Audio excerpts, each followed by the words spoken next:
हाय दोस्तों, exam topper की online classes में आपका हार्दिक स्वागत है।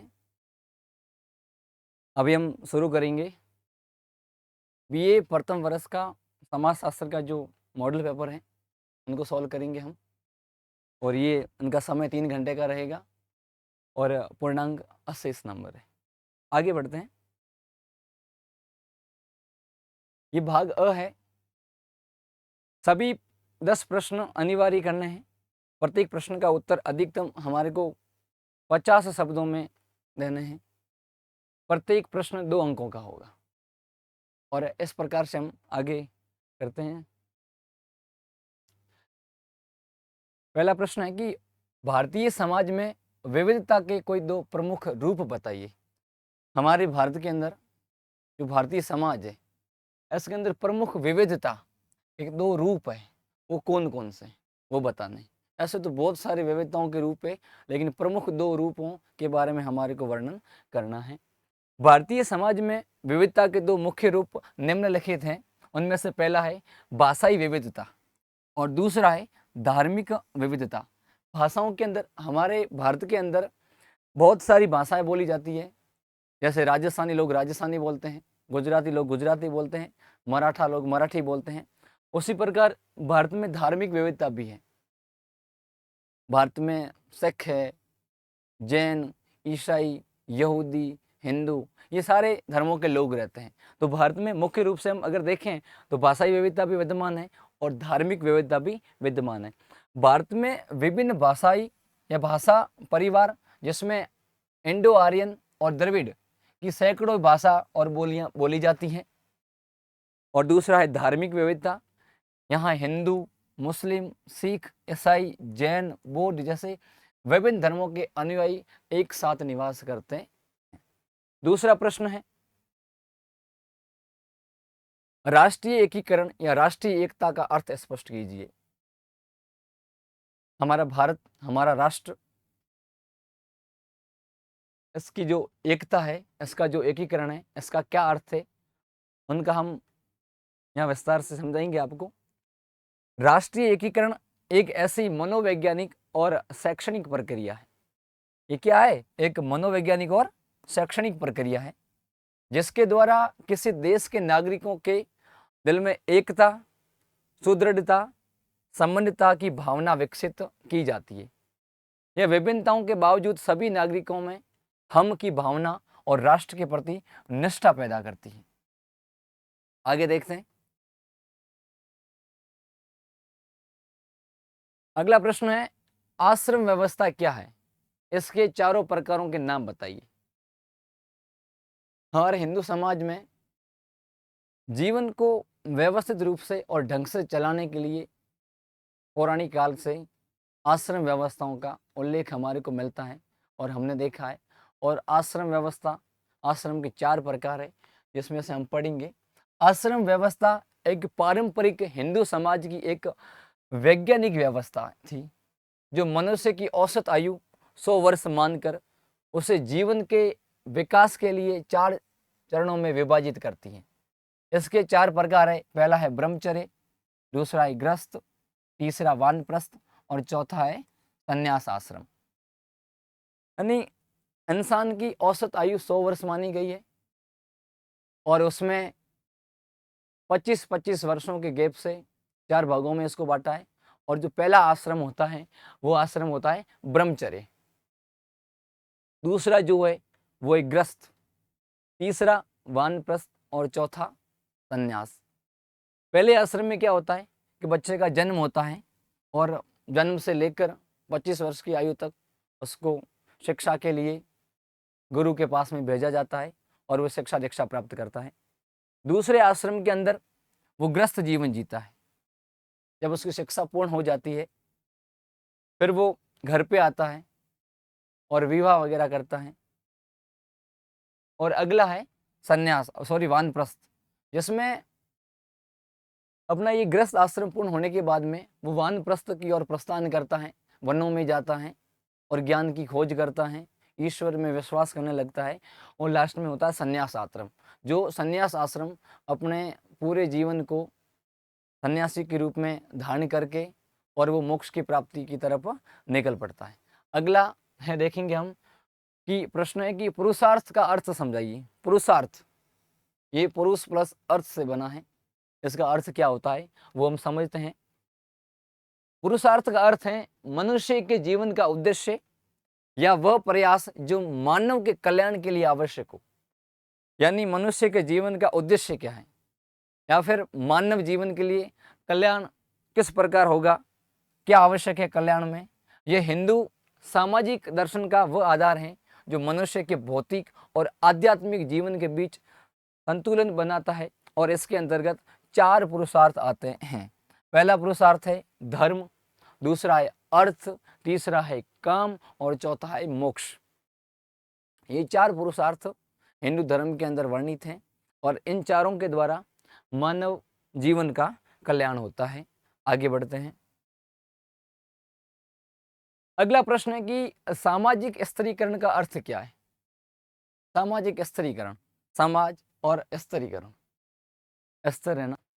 सामाजिक स्त्रीकरण वह प्रक्रिया है जिसके द्वारा किसी समाज को विभिन्न उच्च वर्ग और निम्न समूहों में विभाजित किया जाता है। समाज को एक तो उच्च वर्ग के अंदर बांट दिया जाएगा और दूसरा निम्न वर्ग के अंदर बांट दिया जाएगा। यह स्तर ऊर्ध्वगामी अनुक्रम में व्यवस्थित होते हैं जिसमें शक्ति, संपत्ति, प्रतिष्ठा और असमान विवरण होते हैं, जैसे कि जाति या वर्ग। समाज को अलग अलग जाति के अंदर बांट दिया जाता है, अलग अलग वर्ग के अंदर बांट दिया जाता है। और उसके बाद में द्विज किसे कहा जाता है। इसका अगर हम साधारण रूप से अर्थ देखें तो द्विज का मतलब होता है कि जिसका दोबारा जन्म, उसे ही कहा जाता है द्विज। पारंपरिक हिंदू सामाजिक व्यवस्था में द्विज का अर्थ होता है दूसरा जन्म। इसके अंतर्गत 3 उच्च वर्णों जिसमें ब्राह्मण, क्षत्रिय और वैश्य को शामिल किया गया है। द्विज के अंदर 3 वर्णों को शामिल किया है। सबसे पहला ब्राह्मण, दूसरा क्षत्रिय और तीसरा वैश्य। उनके उपनयन मतलब जनेऊ संस्कार के बाद व्यक्ति का आध्यात्मिक रूप से जन्म होता है। यानी जब वो उपनयन या शिक्षा ग्रहण करता है तब उनका एक जनेऊ संस्कार होता है और उसका उस टाइम दूसरा जन्म माना जाता है हिंदू धर्म के अनुसार। अगला प्रश्न, संयुक्त परिवार की कोई 2 मुख्य विशेषता बताओ। हमारे भारतीय हिंदू समाज के अंदर परिवारों का विभाजन किया है, उनमें से 2 भाग हैं, एक संयुक्त परिवार है और दूसरा एकल परिवार है। उनमें से हम संयुक्त परिवार की विशेषता बताते हैं। संयुक्त परिवार की 2 मुख्य विशेषता निम्नलिखित हैं। उनमें से पहली विशेषता क्या है कि बड़ा आकार व सामान्य निवास। एक तो परिवार का आकार बड़ा होगा और निवास क्या होगा, सामान्य होगा। इनमें 3 या 3 से अधिक पीढ़ियों के सदस्य एक ही छत के नीचे सामूहिक रूप से निवास करते हैं, ठीक है ना। जैसे कि पोता, दादा है, पिता है, 3 पीढ़ियाँ उनकी होती है। पहले दादा आएगा, उसके बाद में पिता आएगा और उसके बाद में पोता आएगा। ये 3 ही पीढ़ियाँ एक ही छत के नीचे एक ही घर में रहती है। वो एक मुख्य विशेषता है संयुक्त परिवार की। और दूसरा है साझा चूल्हा। इसका मतलब होता है कि परिवार के अंदर जब भोजन सामग्री बनती है तो वो भोजन सामग्री कुछ लोगों के लिए न बनकर काफ़ी सारे लोगों के लिए बनती है, परिवार के काफ़ी लोगों के लिए बनती है, जिनमें परिवार के सभी सदस्यों का भोजन एक ही रसोई में एक साथ बनता है और संपत्ति का सामूहिक अधिकार होता है। जितने भी परिवार के लोग होंगे वो कमा के लाते हैं तो संपत्ति का अधिकार सभी का होगा, किसी एक व्यक्ति का नहीं होगा। ये विशेषता है संयुक्त परिवार की। उसके बाद में अगला प्रश्न है कि हिंदू विवाह के मुख्य उद्देश्य क्या है। हिंदुओं के अंदर विवाह है, जो विवाह होता है उसका मुख्य उद्देश्य क्या होता है। विवाहों के हर एक के अलग अलग उद्देश्य होते हैं, लेकिन हिंदू समाज इस प्रकार से वर्णित है, बड़ा अच्छा समाज है और इसके अंदर हर एक प्रथा के हर एक नियम बने हुए हैं और उनमें से विवाह के भी कुछ नियम हैं, कुछ उद्देश्य हैं कि विवाह करने के क्या उद्देश्य हैं। मात्र विवाह नॉर्मल चीज़ नहीं है, विवाह का भी उद्देश्य होते हैं। उनमें से क्या क्या उद्देश्य महत्वपूर्ण है, जैसे पढ़ते हैं। एक समाज शास्त्री हुए हैं, इनका नाम है के.एम. कपाड़िया के अनुसार हिंदू विवाह के 3 मुख्य धार्मिक और सामाजिक उद्देश्य हैं। एम कपाड़िया जी बताते हैं कि हिंदू विवाह के 3 प्रमुख धार्मिक और सामाजिक उद्देश्य हैं। उनमें से पहला है धर्म। हिंदू विवाह का पहला उद्देश्य है धर्म। धर्म के अंदर आता है धार्मिक कर्तव्य और यज्ञों को पूरा करना। यानी हिंदू धर्म में ऐसी प्रथा व्यवस्था प्रचलित है कि विवाह करना होगा, जिसमें हमारा धार्मिक कर्तव्य है और उनमें जो यज्ञ होता है उसको पूरा किया जाता है, और वो ये धार्मिक कर्तव्य और यज्ञ को ये सर्वोपरि उद्देश्य है। उसके बाद में दूसरा है प्रजा या संतानोत्पत्ति। और दूसरा उद्देश्य क्या है कि संतानोत्पत्ति यानी कुल की निरंतरता और पितृ ऋण से मुक्त, हमारे कुल को बढ़ाना, वंश व्यवस्था को बढ़ाना, ये इसका दूसरा उद्देश्य है। और तीसरा है रति, कामेक्षा और यौन संतुष्टि, ये सबसे गौण है। कामेक्षा, काम की इच्छा, और यौन संतुष्टि, ये सबसे निम्न उद्देश्य या गौण उद्देश्य माना गया है, और सबसे उच्च उद्देश्य माना गया धर्म, जिसके अंदर धार्मिक कर्तव्य यज्ञों को पूरा किया जाता है, ये सबसे सर्वोपरि माना जाता है। अगला प्रश्न है कि लौकिकीकरण, धर्मनिरपेक्षीकरण को परिभाषित कीजिए। इनमें एम.एन. श्रीनिवास के अनुसार लौकिकीकरण वह प्रक्रिया है जिसके प्रभाव से समाज में पहले से प्रचलित धार्मिक विश्वासों, अनुष्ठानों और पवित्रता की धारणाओं का प्रभाव धीरे धीरे कम होने लगता है तथा उनके स्थान पर तार्किक, वैज्ञानिक और अमानवीय या मानवीय दृष्टिकोण की स्थापना होती है। ये अलौकिक और धर्मनिरपेक्षीकरण की परिभाषा है। अगला प्रश्न है, नगरीकरण के भारतीय समाज पर पड़ने वाले कोई 2 प्रभाव। यानी हमारे हिंदू समाज के और भारत के अंदर पहले ग्रामीण संस्कृति प्रचलित थी, धीरे धीरे नगर बनने लगे, और उन नगरीकरण या नगरों के जो प्रभाव पड़े वो समाज के ऊपर कैसे पड़े। तो नगरीकरण के भारतीय समाज पर 2 मुख्य प्रभाव पड़े। उनमें से पहला प्रभाव है कि पारंपरिक संस्थाओं में बदलना। इसके प्रभाव से संयुक्त परिवार का विघटन हुआ और एकांकी परिवारों की संख्या बढ़ी। नगरों की स्थापना हुई, बड़े बड़े नगर हुए, लोग गांवों से बाहर व्यापार करने के लिए गए और वहाँ पे वो अलग से रहने लगे। तो गांवों के अंदर जो संयुक्त परिवार होता था उनका विघटन होने लगा धीरे धीरे, और एकांकी परिवार बनने लगे। अगला था जातिगत बंधनों में शिथिलता। शहरों में खान पान, छुआछूत और व्यवसायों के चयन में पारंपरिक जातिगत नियम कमजोर हुए। समाज के अंदर जातिगत और वर्णगत व्यवस्था बनाई गई थी जो धीरे धीरे नगरीकरण से समाप्त हुई। आगे देखते हैं।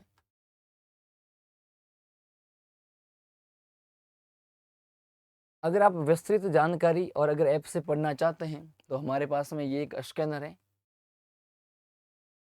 तो आप स्कैन करें क्यूआर के द्वारा और आपके पास में ये ऐप डाउनलोड हो जाएगा, जिसके अंदर आपको अच्छे पीडीएफ मिल जाएंगे, पीवाईक्यू भी मिलेंगे, इम्पोर्टेंट क्वेश्चन होंगे और सीरीज मटेरियल्स भी होगी। मात्र 50 से 60 कम के रेट में पीडीएफ की सुविधा भी है जो आपको एक विस्तृत जानकारी देगी।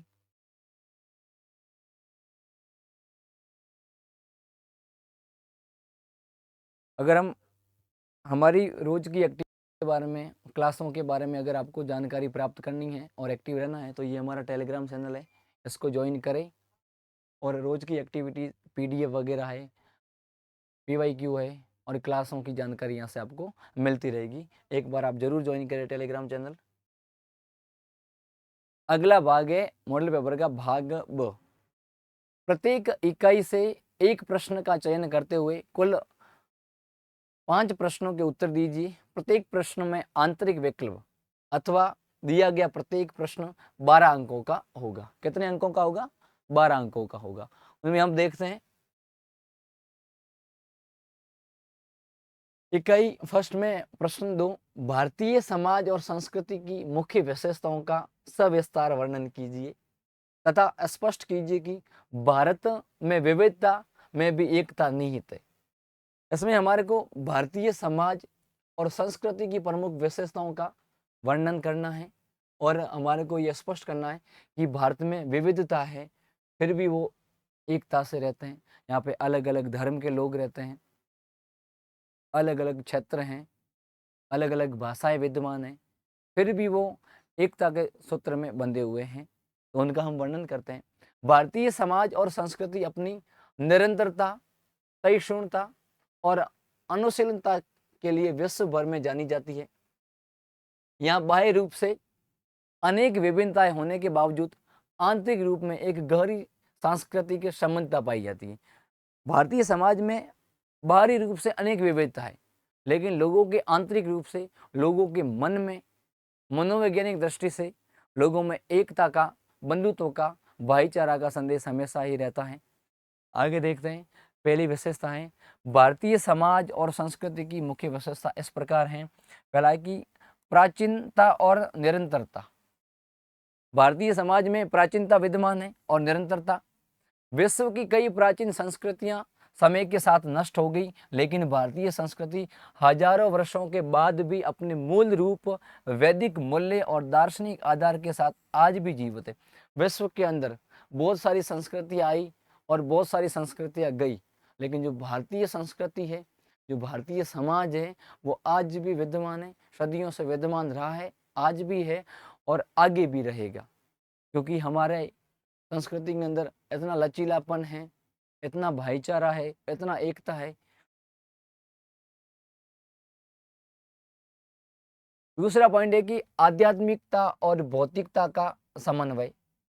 भारतीय समाज केवल भौतिक उन्नति को ही परम सत्य नहीं मानता, बल्कि आंतरिक और आध्यात्मिक संतोष को भी जीवन का अभिन्न अंग मानता है। इसका सबसे बड़ा उदाहरण पुरुषार्थ है। इसमें धर्म, अर्थ, काम और मोक्ष शामिल हैं। तीसरा पॉइंट है सहिष्णुता और आत्मसातीकरण। भारतीय संस्कृति की प्रकृति अत्यंत उदार रही है। इसने बाहर से आने वाले विभिन्न सांस्कृतिक समूहों और विचारों का अंधाधुंध विरोध किया है, के बजाय उनकी अच्छी बातों को अपने भीतर समाहित किया है। भारतीय संस्कृति ने जो बाहर से कुप्रथाएं आई, उनका निरंतर रूप से विरोध किया है, और अगर बाहर की संस्कृति हमारे को कुछ अच्छा लगा तो उनको हमने ग्रहण किया है, और जो चीज़ें बुरी लगी तो उनका हमने त्याग किया है, उनका हमने हमेशा की तरह विरोध किया है। आगे बढ़ते हैं। वर्ण और जाति व्यवस्था। भारतीय समाज के अंदर वर्ण और जाति व्यवस्था विद्यमान में भारतीय सामाजिक और स्तरीकरण का एक अनूठा आधार यहाँ की वर्ण और जाति व्यवस्था रही है, जो प्रारंभ में कर्म पर आधारित थी। भारत के अंदर, अपने समाज के अंदर वर्ण व्यवस्था और जाति व्यवस्था प्रचलित थी, जो प्रारंभ में कर्म पर आधारित थी, लेकिन बाद में जन्म पर आधारित बंध वर्ग के रूप में परिवर्तन हो गया। पहले के टाइम में वर्ण व्यवस्था थी और वो वर्ण व्यवस्था कर्म के ऊपर आधारित थी, लेकिन धीरे धीरे संस्कृति के अंदर परिवर्तन आते गए और वो कर्म के बदले बाद में वो जन्म के आधार पर स्थापित होगी। उसके बाद में संयुक्त परिवार और ग्राम प्रधानता। पारंपरिक रूप से भारतीय समाज ग्रामीण प्रधान रहा है। भारत का जो ये समाज है, वो ग्रामीण प्रधान रहा है। गांवों की संस्कृति यहाँ पे विद्यमान रही है। यहाँ संयुक्त परिवार व्यवस्था, सामाजिक सुरक्षा, आर्थिक सहयोग और पारिवारिक संस्कार के हस्तांतरण का मुख्य केंद्र रहे हैं। आगे बढ़ते हैं। उसके बाद में दूसरा कि भारत में विविधता के विभिन्न रूप। भारत में विभिन्नता के विभिन्न रूप क्या है, उसके बारे में हम पढ़ते हैं। भारत में विविधता में से भी एकता निहित है। भारत के अंदर विविधताएं हैं, धर्म के रूप में विविधताएं हैं, भाषा के रूप में विविधता है, समूह के रूप में विविधता है, क्षेत्र के रूप में विविधता है, फिर भी इनमें एकता निहित है। अगर पूरे देश की बात आती है तो सारे धर्म के लोग, सारे भाषाओं के लोग, सारे क्षेत्रों के लोग एक हो जाते हैं। इस कथन को समझने के लिए सबसे पहले यहाँ विद्यमान विविधताओं के रूपों को देखना आवश्यक है। पहली विविधता है कि भौगोलिक विविधता। भारत में एक तरफ हिमालय की बर्फीली चोटियां हैं तो दूसरी तरफ विस्तृत समुद्र तट है। एक और थार का मरुस्थल है तो दूसरी ओर अत्यधिक वर्षा वाला क्षेत्र है। अगर हम भारत की विविधता के बारे में वर्णन करें तो पहली विविधता आती है भौगोलिक विविधता। भारत के अंदर सबसे पहले अगर विविधता में हम उत्तर की तरफ से देखें तो भारत में हिमालय विद्यमान है, जो बर्फीली चोटियों से ढका हुआ है। अगर हम दूसरी तरफ दक्षिण में जाए तो देखेंगे कि वो पूरा का पूरा समुद्र तट का इलाका है। और पश्चिम की ओर जाएंगे तो वो थार का पूरा रेगिस्तान है, पश्चिम राजस्थान आता है। और हम पूर्व की साइड में जाते हैं तो अत्यधिक वर्षा वाला क्षेत्र है। तो भारत की प्रथम विविधता अगर मानी जाएगी तो वो विविधता है भौगोलिक विविधता। और दूसरी विविधता है धार्मिक विविधता। भारत दुनिया के 4 बड़े धर्मों जिनमें हिंदू, बौद्ध, जैन और सिख की जन्मस्थली है। इसके साथ ही यहाँ इस्लाम, ईसाई और पारसी धर्म के अनुयायी भी बड़ी संख्या में रहते हैं। विश्व के 4 बड़े धर्मों की स्थापना भारत में हुई थी। उनमें प्रमुख, सबसे महत्वपूर्ण और सबसे बड़ा धर्म हिंदू है। उसकी स्थापना हिंदुस्तान से हुई, भारत से हुई। दूसरा है बौद्ध, तीसरा है जैन और चौथा है सिख। इन 4 धर्मों की स्थापना हमारे भारतवर्ष से हुई। और इसके साथ में भारत में इस्लामी लोग रहते हैं, ईसाई भी रहते हैं और पारसी धर्म के अनुयायी भी रहते हैं। ये अपनी दूसरी विविधता है। हम अगली विविधता के बारे में पढ़ते हैं। अगली विविधता है भाषाई विविधता। भारत के अंदर अनेक भाषाएं बोली जाती हैं। भारत में भाषा और बोलियों की अत्यधिक बहुलता है। संविधान की 8वीं अनुसूची में 22 आधिकारिक भाषाओं को मान्यता मिली हुई है। हमारे संविधान की एक 22वीं अनुसूची है, उसमें 22 आधिकारिक भाषाओं को मान्यता मिली हुई है। और उसके बाद में अगला है सांस्कृतिक और प्रजातीय विविधताएं। हमारे यहाँ पे खान पान में विविधता है। भारत में अलग अलग क्षेत्रों का खान पान अलग अलग है। अलग अलग क्षेत्रों की वेशभूषा अलग अलग है। लोगों के लोक नृत्य अलग है। कला और रीति रिवाजों में उत्तर से दक्षिण और पूर्व से पश्चिम तक स्पष्ट क्षेत्रीय अंतर देखने को मिलते हैं। अगर हम संस्कृति की बात करें तो भारत में हर एक राज्य की अलग अलग संस्कृति है। उनका खान पान अलग है, उनका पहनावा बिल्कुल अलग है, उनकी बोलियां अलग है।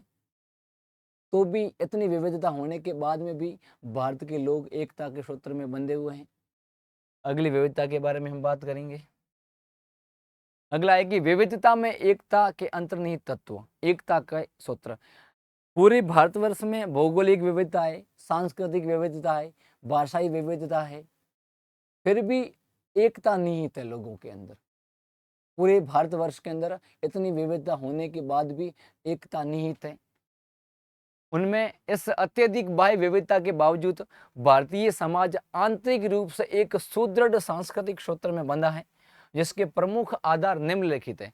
पहला है भौगोलिक और राजनीतिक चेतना। प्राचीन काल से ही पूरे भूभाग को भारतवर्ष के रूप में एक भौगोलिक इकाई माना गया है। चक्रवर्ती राजा की अवधारणा ने इस पूरे क्षेत्र को एक राजनीतिक और प्रशासनिक सूत्र में पिरोने का प्रयास किया है। दूसरा है सांस्कृतिक और धार्मिक अंतःक्रिया। देश के चारों कोनों में स्थित सांस्कृतिक प्रतीक जैसे 4 धाम और पवित्र नदियां पूरे देश को एक भावनात्मक धार्मिक सूत्र में बांधती है। मध्यकाल में भक्ति और सूफी आंदोलन के संतों ने सांस्कृतिक समन्वय को मजबूत किया है। अगला हम पढ़ेंगे भाषाई संपर्क सूत्र। विभिन्न कालखंडों में अलग अलग भाषाओं ने पूरे देश के बीच संपर्क भाषा का कार्य किया है। प्राचीन काल में संस्कृत, मध्यकाल में खड़ी बोली हिंदी और आधुनिक काल में हिंदी व अंग्रेजी में अंतर क्षेत्रीय संवाद को सुगम बनाया है। और अगला एक सहिष्णुता और वसुधैव कुटुंबकम का दर्शन। भारतीय सामाजिक दर्शन का मूल आधार सत्य एक है। ये उनका मूल आधार है कि सत्य एक है। विद्वान उसे अलग अलग नामों से पुकारते। इसी सहिष्णु सोच के साथ भिन्न भिन्न विचारों के लोग एक साथ निवास करते आ रहे हैं। अगला स्वतंत्रता संग्राम की साझी विरासत। ब्रिटिश अनौपनिवेशिक शासक के विरुद्ध पूरे राष्ट्र ने एकजुट होकर संघर्ष किया।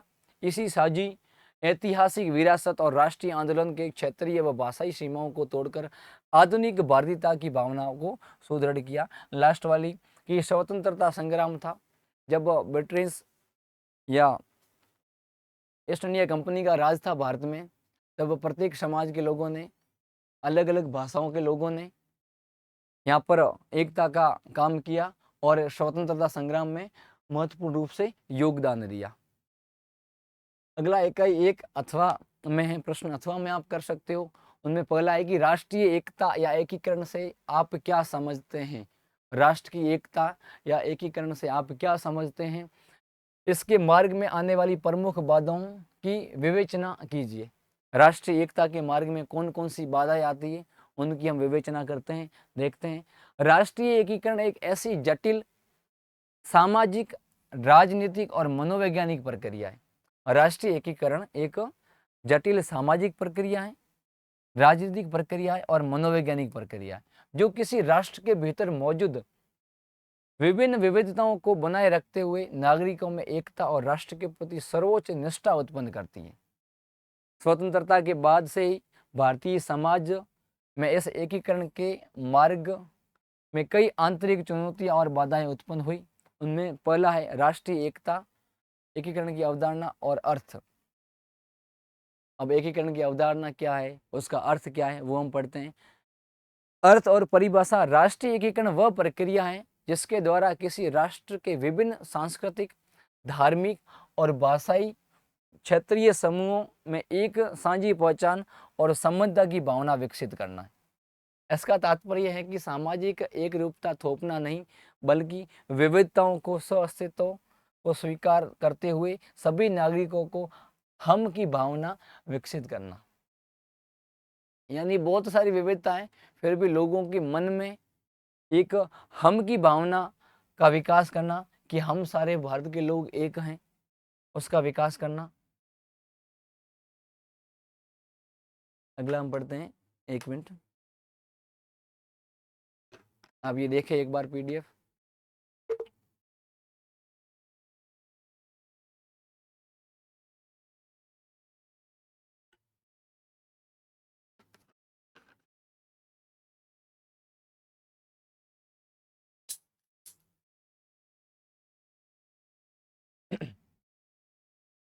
अगला है सामाजिक महत्व। समाजशास्त्रीय दृष्टिकोण से राष्ट्रीय एकता किसी भी लोकतांत्रिक और बहुसांस्कृतिक राष्ट्र के अस्तित्व, आंतरिक सुरक्षा और सुचारू आर्थिक विकास के लिए एक अनिवार्य शर्त होती है। यह राष्ट्र को बाहरी खतरों और आंतरिक बिखराव से बचाती है।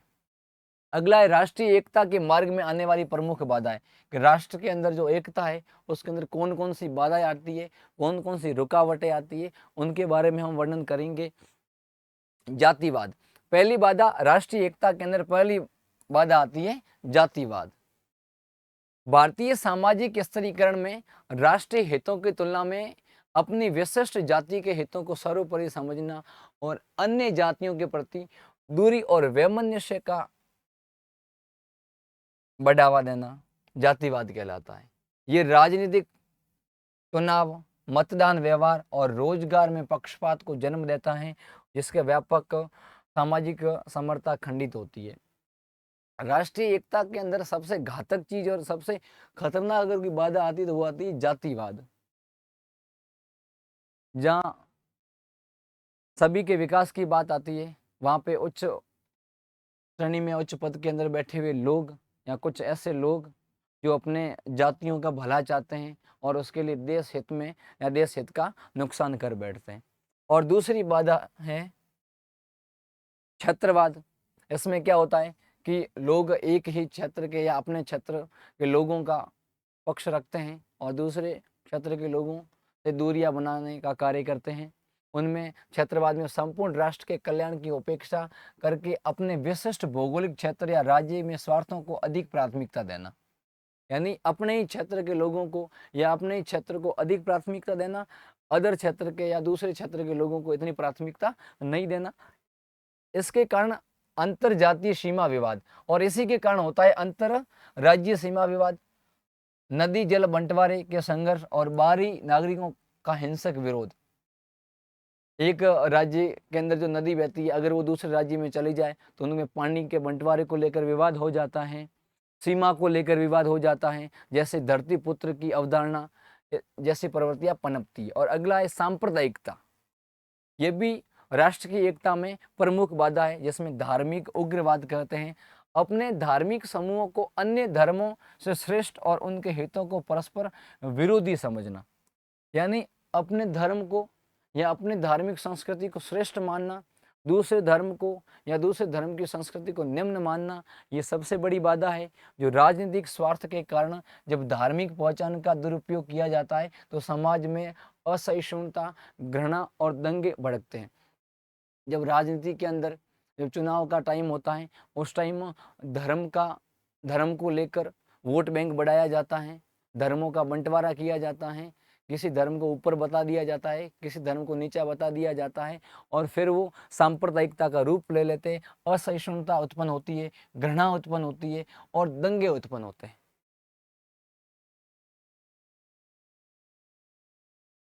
अगला है भाषाई उग्रवाद। एक बाधा भाषाई उग्रवाद भी आती है।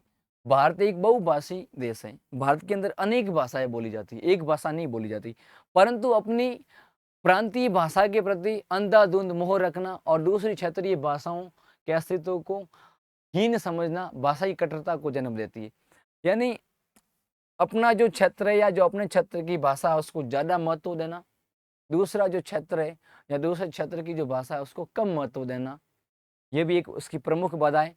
समय समय पर होने वाले भाषाई संबंधी विवाद राष्ट्रीय स्तर की भावनात्मक दूरी और कटुता को बढ़ाते हैं। समय समय पर जब भाषाई विवाद होता है, भाषाई भेदभाव होता है, तब देश की अखंडता को हानि पहुंचती है, एकता के अंदर बाधा आती है। अगला ही बाधा है कि आर्थिक असमानता और असंतुलन। देश में विभिन्न राज्यों और सामाजिक वर्गों के बीच आर्थिक विकास का गहरा असंतुलन विद्यमान है, जो प्रमुख बाधक तत्व का कार्य करता है। अत्यधिक गरीबी, जिसमें अत्यधिक गरीब जो ज़्यादा गरीब होते हैं, बेरोजगारी और बुनियादी सुविधाओं का अभाव पिछड़े क्षेत्रों के नागरिकों में असंतोष पैदा करता है, जो युवाओं को राष्ट्र की मुख्य धारा से जुड़ने से रोकता है। समाज को दो वर्गों के अंदर बांट दिया जाता है, जिसमें पहला वर्ग होता है उच्च वर्ग जो अमीर होता है, दूसरा वर्ग निम्न वर्ग होता है। उच्च वर्ग हमेशा निम्न वर्ग की या गरीबों की अवहेलना करता है, जिससे राष्ट्रीय एकता में भेदभाव होता है।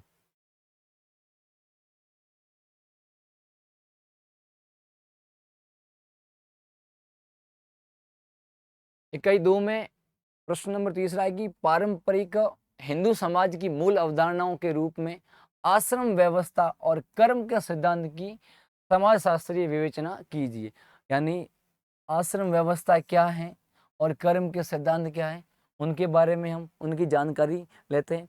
पारंपरिक हिंदू सामाजिक संगठन का मुख्य उद्देश्य व्यक्ति के भौतिक और आध्यात्मिक जीवन के बीच एक आदर्श संतुलन स्थापित करना है। व्यक्ति का जो भौतिक जीवन है, व्यक्ति का जो आध्यात्मिक जीवन है, उनके बीच में संतुलन करना, समायोजन का कार्य करना। इस सामाजिक धार्मिक उद्देश्य की व्यवहारिक प्राप्ति के दो मुख्य आधार स्तंभ निहित है, जिनमें आश्रम व्यवस्था एक है और दूसरा है कर्म सिद्धांत। आश्रम व्यवस्था मैंने आपको पहले भी बताया कि जन्म को 100 वर्षों का आधार देकर 25-25 वर्ष के वर्गों के अंदर बांट दिया जाता है। दूसरा है आश्रम व्यवस्था की समाजशास्त्रीय विवेचना क्या है, आश्रम व्यवस्था को समाजशास्त्र क्या कहता है, उसके बारे में हम पढ़ते हैं। अर्थ और अवधारणा। आश्रम शब्द की उत्पत्ति संस्कृत के श्रम धातु से हुई है, जिसका शाब्दिक अर्थ है प्रयास करना। आश्रम का शाब्दिक अर्थ है प्रयास करना, परिश्रम करना या ठहरने का स्थान, वह स्थान जहाँ पे हम अपने जीवन को ठहरा सकते हैं। समाजशास्त्र में आश्रम व्यवस्था मानव जीवन के व्यवस्थित विकास की एक अत्यंत वैज्ञानिक और व्यवहारिक योजना थी। इसके अंतर्गत मनुष्य की औसत आयु को 100 वर्ष मानकर 4 चरणों में प्रत्येक चरण 25 वर्ष का विभाजित कर दिया जाता था, जिससे हमारा जीवन आसानी से चल सके, उसमें संतुलन बना रहे। अगला है आश्रमों के विस्तृत प्रकार। आश्रम के कौन कौन से प्रकार हैं उनके बारे में हम पढ़ते हैं। पहला आश्रम है ब्रह्मचर्य आश्रम। कौन सा ब्रह्मचर्य आश्रम, जो जन्म से लेकर 25 वर्ष तक का होता है। इस प्रथम आश्रम का मुख्य उद्देश्य होता है उपनयन संस्कार के पश्चात गुरु के आश्रम में रहकर शिक्षा प्राप्त करना। जब बालक का उपनयन संस्कार होता है उसके बाद में वो गुरु के पास जाता है और वो गुरु के पास में वहीं रहकर, गुरु के आश्रम में रहकर, गुरु के पास में रहकर शिक्षा प्राप्त करता है। कड़े अनुशासन का पालन करना, गुरु के द्वारा जो नियम बनाए गए होते हैं आश्रम में रहने के, उनका पालन करना और सुदृढ़ चरित्र का निर्माण करना और वहाँ पर रहकर अपने चरित्र का, उज्ज्वल चरित्र का निर्माण करना। यही चरण व्यक्ति के संपूर्ण भावी सामाजिक जीवन की आधारशिला रखता है। ये जो चरण है, ये जो ब्रह्मचर्य आश्रम है, इसी आश्रम के द्वारा व्यक्ति का जो आगे का जो जीवन होता है, उनका उसका जो सामाजिक जीवन होता है, उसकी ये आधारशिला होती है, इसकी ये नींव होती है। अगर किसी व्यक्ति का प्रथम आश्रम या ब्रह्मचर्य आश्रम व्यवस्थित रूप से चलता है तो उसकी नींव मजबूत होती है, वो आगे के जीवन में या सामाजिक जीवन के अंदर अधिक संतुलन बनाए रखता है। और दूसरा आश्रम है गृहस्थ आश्रम। गृहस्थ आश्रम, इसकी आयु सीमा निर्धारित की गई है 26 से लेकर 50 वर्ष तक। समाज शास्त्र में इस सभी आश्रमों का मुख्य स्तंभ और पोषक माना जाता है। कौन सा आश्रम? गृहस्थ आश्रम। ये समाज शास्त्र में सभी आश्रमों का प्रमुख स्तंभ माना जाता है और पोषक माना जाता है। इस चरण में व्यक्ति विवाह के माध्यम से परिवार की स्थापना करता है। इस आश्रम में आता है, जब व्यक्ति गृहस्थ आश्रम में प्रवेश करता है तो वो विवाह के माध्यम से अपने परिवार की स्थापना करता है और समाज के प्रति अपने आर्थिक सामाजिक दायित्व, जिसमें त्रिवर्ग आते हैं, पहला वर्ग धर्म, दूसरा अर्थ और तीसरा काम को पूरा करता है तथा पितृ ऋण से मुक्ति प्राप्त करता है। वो दूसरे आश्रम में आता है, गृहस्थ आश्रम में। और तीसरा आश्रम है, बड़ा अच्छा आश्रम है, वानप्रस्थ आश्रम, जो 51 से 75 वर्ष तक उसकी आयु सीमा निर्धारित की गई है। इस तृतीय चरण में व्यक्ति सांसारिक और पारिवारिक बंधनों को धीरे धीरे कम करके समाज कल्याण, लोक संग्रह, आध्यात्मिक चिंतन की ओर अग्रसर होता है। वह अपने परिवार और समाज को अपने अनुभवों के आधार पर परामर्श देता है। वानप्रस्थ आश्रम में क्या होता है कि व्यक्ति की आयु 51 से 75 वर्ष तक होती है। धीरे धीरे वो एक पारिवारिक संबंधों से धीरे धीरे वो अलग होने लगता है और आध्यात्मिक चिंतन की ओर वो बढ़ता है, ज्ञान की ओर वो अग्रसर होता है और परिवार और समाज के लोगों को अपने अनुभव साझा करता है। और चौथा आश्रम है संन्यास आश्रम, जो सबसे अंतिम आश्रम माना गया है, 76 से लेकर 100 वर्ष तक। यह मानव जीवन का अंतिम और सर्वोच्च चरण माना जाता है। मानव जीवन का सबसे अंतिम और सर्वोच्च, उसके ऊपर कुछ नहीं। ये अंतिम स्टेज माना जाता है जिसमें व्यक्ति सांसारिक मोह, संपत्ति और पारिवारिक संबंधों का पूर्ण रूप से त्याग कर देता है। संन्यास आश्रम के अंदर व्यक्ति के अंदर जो मोह होता है, सांसारिक मोह का त्याग कर देता है, परिवार का त्याग कर देता है, संपत्ति का त्याग कर देता है और वो अपने शेष जीवन को केवल मोक्ष प्राप्ति के लिए ईश्वर के चिंतन में व्यतीत करता है। आखिरी का जो स्टेज है संन्यास आश्रम, उसमें केवल और केवल भगवान की आराधना की जाती है, ईश्वर का नाम लिया जाता है और वो भगवान को अपना पूरा जीवन समर्पित कर देता है। उसको मोह, लोभ, लालच का वो त्याग करके ईश्वर की ओर बढ़ता है।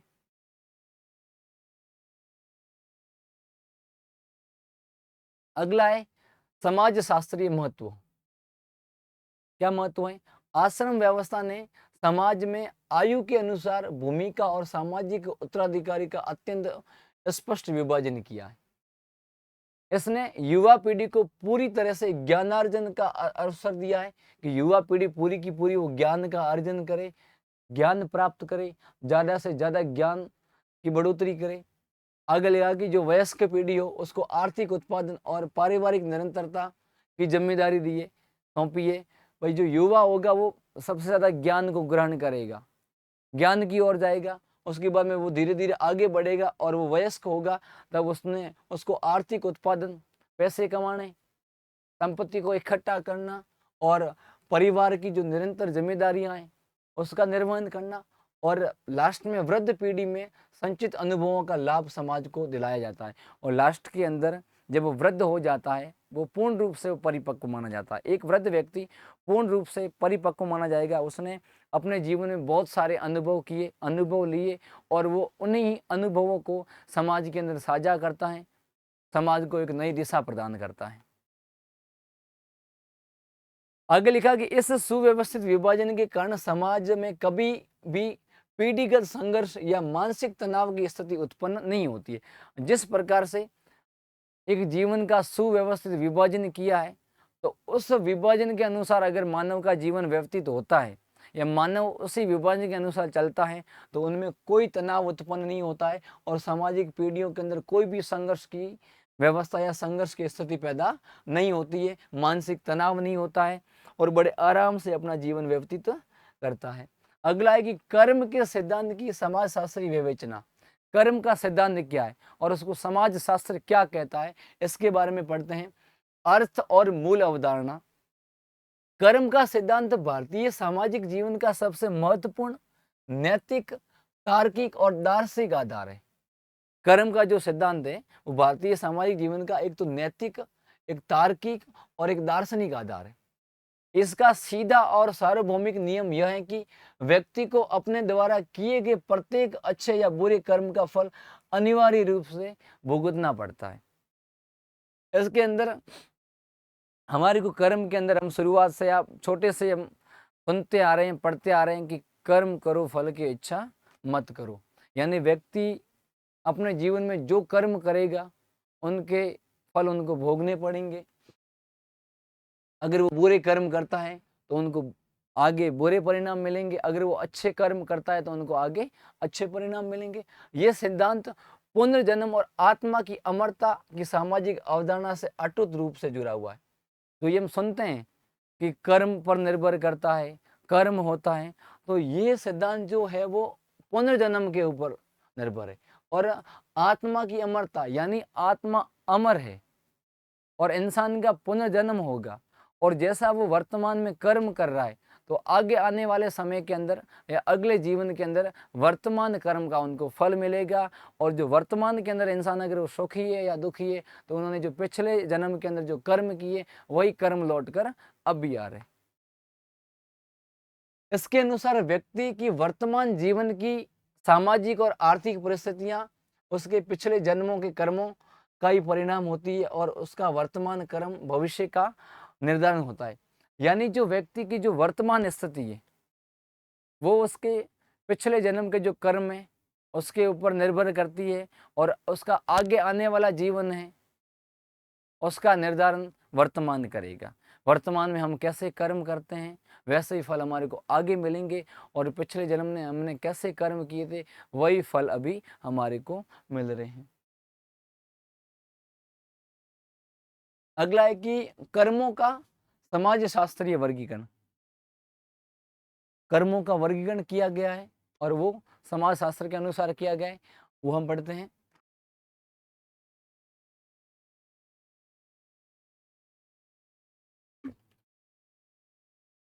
उनमें प्रमुख है मानवीय कर्मों को मुख्य रूप से 3 श्रेणियों में बांटा गया, विभाजित किया गया। मानव के जो कर्म है उनको 3 श्रेणियों में बांटा गया है, विभाजित किया गया है। उनमें पहला है संचित कर्म। पहला है संचित कर्म। इसके अंतर्गत वे समस्त कर्म आते हैं जो मनुष्य अपने पूर्वजों के अनेक जन्मों में कर चुका है और जिनका फल अभी एक संचित कोष के रूप में इकट्ठा है। संचित कर्म के अंदर आता है कि इसके अंतर्गत मनुष्य अपने पूर्व जन्म के अंदर जो भी कर्म किया है उनका फल उन्होंने संचित कर लिया है, एक कोष बना लिया है और धीरे धीरे उनका फल अभी हमारे को मिल रहा है। जैसे हमने पिछले कर्म किए थे उसी हिसाब से वर्तमान में हमारे को फल मिल रहे। और दूसरा इसका है कि प्रारब्ध कर्म। पहला संचित कर्म जो पहले हमने किए, पिछले जन्म में किए। दूसरा है प्रारब्ध कर्म। यह संचित कर्मों का वो विशिष्ट भाग है जो वर्तमान जीवन में व्यक्ति के सुख दुख, जाति, शारीरिक बनावट या विपरीत रूप से प्रकट हो रहे हैं। इसमें परिवर्तनीय माना जाता है, ये अपरिवर्तनशील है, इसमें परिवर्तन नहीं होता है। और तीसरा है क्रियमाण कर्म। इसके अंतर्गत वे कर्म आते हैं जो मनुष्य वर्तमान समय में अपनी बुद्धि इच्छा के अनुसार स्वतंत्रता पूर्वक समाज में कर रहा है। इन कर्मों का संचित फल भविष्य में प्राप्त होगा। यानी 3 कर्म है। पहला तो संचित कर्म, यानी जो हमने पिछले जन्म में किए हैं, जो भूतकाल में किए और जो उनका फल वर्तमान में हमारे को मिल रहा है, क्योंकि इतने हमने कर्म कर दिए कि एक हमारा कोष बन गया है, कोष। और उसके बाद में प्रारब्ध जो हम भुगत रहे हैं। और तीसरा है कि क्रियमाण कर्म, यानी वर्तमान के अंदर हम क्या कर्म कर रहे हैं और आगे आने वाले जीवन के अंदर या अगले जन्म के अंदर हमारे को उसका क्या फल मिलेगा, वो हम कर रहे हैं, वो हम स्वतंत्रता पूर्वक कर रहे हैं। अगला है समाज शास्त्रीय महत्व और सामाजिक कार्य। सामाजिक नियंत्रण का सशक्त माध्यम। व्यक्ति इस बात से भली भांति परिचित था कि अदृश्य रूप से उसके प्रत्येक कार्य का लेखा जोखा रखा जा रहा है। इस व्यवस्था में भय से वह अनैतिक, असामाजिक और गैर कानूनी कार्य को करने में स्वतः ही बचता है। इसमें एक सामाजिक नियंत्रण और सशक्त माध्यम। हम सुनते हैं कि अगर आज गलत काम करोगे या गलत कर्म करोगे तो आगे आने वाले समय में आपको उसके फल भी गलत मिलेंगे। इसलिए लोग होते हैं, मानव होते हैं, वो उस चीज़ से बचते हैं, अनैतिक कार्य करने से बचते हैं, असामाजिक कार्य करने से बचते हैं और गैर कानूनी कार्य करने से वो बचते हैं। कि क्या पता हमने आज किसी को परेशान किया, किसी को दबाने की कोशिश की या किसी को प्रताड़ित किया, तो वही कर्म वापस लौट के आएंगे और उन्हीं कर्म के माध्यम से हमारा जीवन आगे का चलेगा। इसलिए वो सभी को बचाने का कार्य करते हैं। और उसके आगे है कि मानसिक संतोष और सामाजिक स्थिरता। यह सिद्धांत समाज में व्याप्त असमानता, दुख या निर्धारण के समय व्यक्ति को मानसिक सांत्वना प्रदान करता है। पीड़ित व्यक्ति इसे अपना प्रारब्ध मानकर विद्रोह के बजाय शांत रहता है और जिसमें सामाजिक व्यवस्था में स्थिरता आती है। होता क्या है कि इस सिद्धांत के अंदर मानसिक संतोष के अंदर क्या होता है कि जो इंसान होता है, अगर वो अच्छे कर्म करता है या कोई भलाई का कार्य करता है तो वो मानसिक रूप से संतुष्ट हो जाता है। और दूसरी ओर देखें तो कोई पीड़ित व्यक्ति है, उसके साथ में कोई गलत कार्य होता है तो फिर वो शांत हो जाता है। वो ये सोचता है कि ये मेरा प्रारब्ध है, ये मैंने अगर पुराने जन्म में या पहले के जन्म में कोई ऐसा कर्म किया होगा, उसी का मेरे को फल मिलता है और वो शांत रहता है। अगला है कर्तव्य परायणता और आशावाद को बढ़ावा।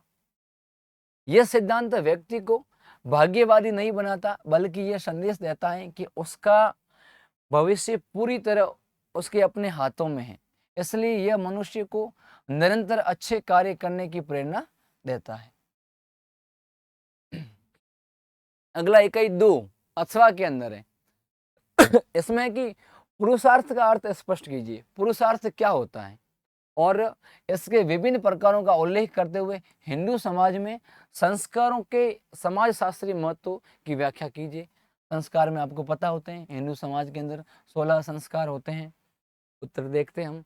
हिंदू सामाजिक दर्शन का केंद्रीय उद्देश्य मानव जीवन को केवल जैविक इच्छाओं तक सीमित न रखकर उसे आध्यात्मिक रूप से व्यवस्थित, उद्देश्यपूर्ण और मर्यादित बनाना था।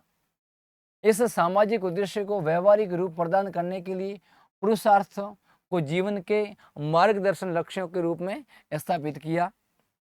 उनमें से पहला है पुरुषार्थ का अर्थ क्या है और उसके विभिन्न प्रकार। उसमें पहला है कि पुरुषार्थ का अर्थ और उसकी अवधारणा पढ़ेंगे।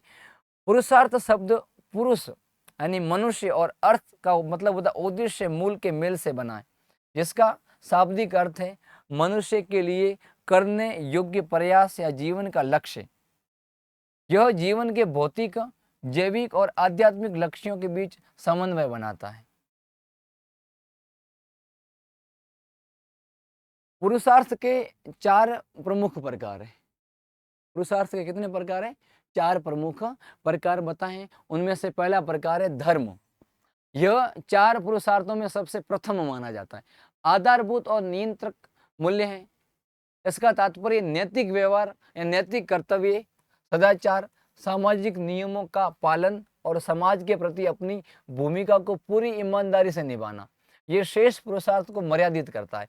जो पहला पुरुषार्थ है, पहला जो प्रकार है धर्म, जो बाकी वाले 3 पुरुषार्थ है अर्थ, काम और मोक्ष, इनको क्या करता है, मर्यादित करता है। और दूसरा है प्रकार अर्थ, मानव जीवन को सुचारू रूप से चलाने के लिए आवश्यक समस्त भौतिक साधनों, धन संपत्ति, भूमि और सामाजिक ऐश्वर्य की प्राप्ति के लिए किए जाने वाले प्रयासों को अर्थ कहा जाता है। इसकी शर्त यह है कि धन का अर्जन केवल धर्म की सीमाओं के भीतर ही होना चाहिए। हम उतना ही धन इकट्ठा कर सकते हैं जितना हमारे को धर्म आज्ञा देता है। धर्म की सीमाओं के भीतर रहकर ही हम धन का अर्जन कर सकते हैं, प्राप्त कर सकते हैं। तीसरा है काम, इसका सीधा संबंध मनुष्य की जैविक, कामुक, मनोवैज्ञानिक और भावनात्मक आवश्यकताओं की वेद संतुष्टि से है। समाज की निरंतरता के लिए संतानोत्पत्ति करना काम पुरुषार्थ के अंतर्गत आता है। संतान की उत्पत्ति करना ये एक मनोवैज्ञानिक और भावनात्मक वेद संतुष्टि है, और जो मनुष्य की जैविक और कामुक प्रक्रिया है। और चौथा है मोक्ष, ये मानव जीवन का अंतिम, चरम और सर्वोच्च लक्ष्य माना जाता है। मोक्ष मानव जीवन का लक्ष्य होता है। भगवान ने हमारे को इस धरती पर भेजा है तो अपना प्रमुख लक्ष्य होना चाहिए मोक्ष। समाजशास्त्र मानता है और हमारा हिंदू धर्म मानता है कि सबसे आखिरी स्टेज और सबसे प्रमुख हमारा लक्ष्य होता है मोक्ष की प्राप्ति करना। मानव जीवन का अंतिम और चरम सर्वोच्च लक्ष्य माना जाता है मोक्ष। इसका तात्पर्य सांसारिक दुखों, भौतिक बंधनों और जन्म मरण के आवागमन के चक्र से पूर्ण मुक्ति प्राप्त करके आत्मा का परमात्मा में लीन होना। हम पढ़ते हैं कि 84,000 योनियों में लोगों का जीवन व्यतीत होता है। जन्म प्रक्रिया बार बार चलती रहती है, पुनर्जन्म होता है लोगों का, वो इसका एक समाप्ति का मार्ग है मोक्ष। अगर कोई इंसान, अगर कोई व्यक्ति पूर्ण रूप से ईश्वर से समर्पित हो जाता है और वो मोक्ष की प्राप्ति कर लेता है और उसकी आत्मा परमात्मा में लीन हो जाती है, तो वो जन्म के चक्र से मुक्त हो जाता है।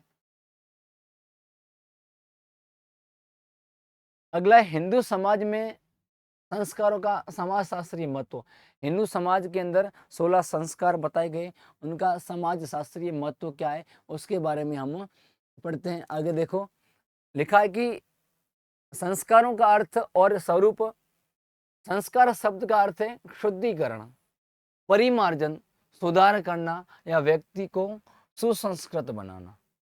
संस्कार का मतलब ही यह है कि उसका शुद्धिकरण करना, उसको शुद्ध करना, उसको परिमार्जन करना और उस व्यक्ति को सुसंस्कृत बनाना, अच्छा बनाना। समाजशास्त्र में संस्कार वे धार्मिक और सामाजिक प्रक्रियाएं हैं, अनुष्ठान है जिनके माध्यम से एक नवजात जैविक प्राणी, जो छोटा सा बच्चा होता है, ठीक है ना, उसको समाज के नियमों के अनुरूप एक सुसंस्कृत सामाजिक प्राणी के रूप में ढाला जाता है।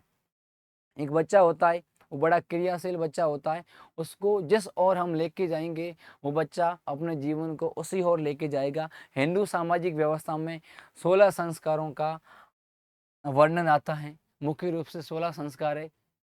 सबसे पहला संस्कार माना जाता है गर्भधारण संस्कार और अंतिम संस्कार माना जाता है अंत्येष्टि। संस्कारों का समाजशास्त्रीय महत्व क्या है? समाजशास्त्र के अंदर 16 संस्कारों का क्या महत्व है उसके बारे में हम पढ़ते हैं। उनमें व्यवस्थित सामाजिकरण की प्रक्रिया, पहला महत्व है व्यवस्थित सामाजिकरण की प्रक्रिया। जन्म से लेकर मृत्यु तक चलने वाले विभिन्न संस्कार के माध्यम से व्यक्ति उसकी नई आयु के अनुसार समाज में नए अधिकार, कर्तव्य और सामाजिक उत्तरदायित्वों का बोध करता है या कराया जाता है। इसमें होता क्या कि मनुष्य का जीवन होता है वो धीरे धीरे निरंतर बढ़ता रहता है और संस्कारों के माध्यम से उसके कर्तव्यों को बताया जाता है कि उस इंसान का कर्तव्य क्या है, धीरे धीरे उसको समाज को क्या देना है, अपने जीवन का उद्देश्य क्या है और अपने जीवन को किस ओर लेके जाना है, वही संस्कारों का महत्व है। सामाजिक स्थिति में परिवर्तन का प्रमाणीकरण, यानी हमारी जो सामाजिक स्थिति है उसके अंदर परिवर्तन लाना। देखते हैं संस्कार व्यक्ति की सामाजिक स्थिति और पद में होने वाले परिवर्तनों को समाज की सक्षम अधिकारी रूप से प्रमाणित करते हैं। जब कोई व्यक्ति विवाह संस्कार से गुजरता था तो समाज उसे एक स्वतंत्र और जिम्मेदारी ग्रस्त के रूप में मान्यता प्राप्त करते थे। संस्कारों में जब व्यक्ति विवाह करके गुजरता है तब समाज उसको एक स्वतंत्र व्यक्ति और जिम्मेदार व्यक्ति मानते हैं कि जिस व्यक्ति का भी विवाह हो जाता है, जिस व्यक्ति की शादी हो जाती है, उसके बाद समाज उसको जिम्मेदार व्यक्ति मानता है। अगर किसी इंसान को व्यवस्थित करना है और जिम्मेदार बनाना है तो उसका विवाह कर दो, यही हमारे संस्कार कहते हैं हिंदू धर्म के अनुसार। अगला है मानसिक नैतिक शुद्धिकरण और सामाजिक नियंत्रण। संस्कारों के दौरान किए जाने वाले विभिन्न यज्ञ, मंत्रोच्चार, मंत्रों का उच्चारण, व्रत व्यक्ति के भीतर मानसिक पवित्रता, आत्म संयम, नैतिक उत्तरदायित्व की भावना संचार करते हैं। ये धार्मिक भय और पवित्रता व्यक्ति को सामाजिक नियमों के उल्लंघन करने से रोकती है। ये संस्कार जो हैं जो व्यक्ति को कुकार्य करने से रोकते हैं।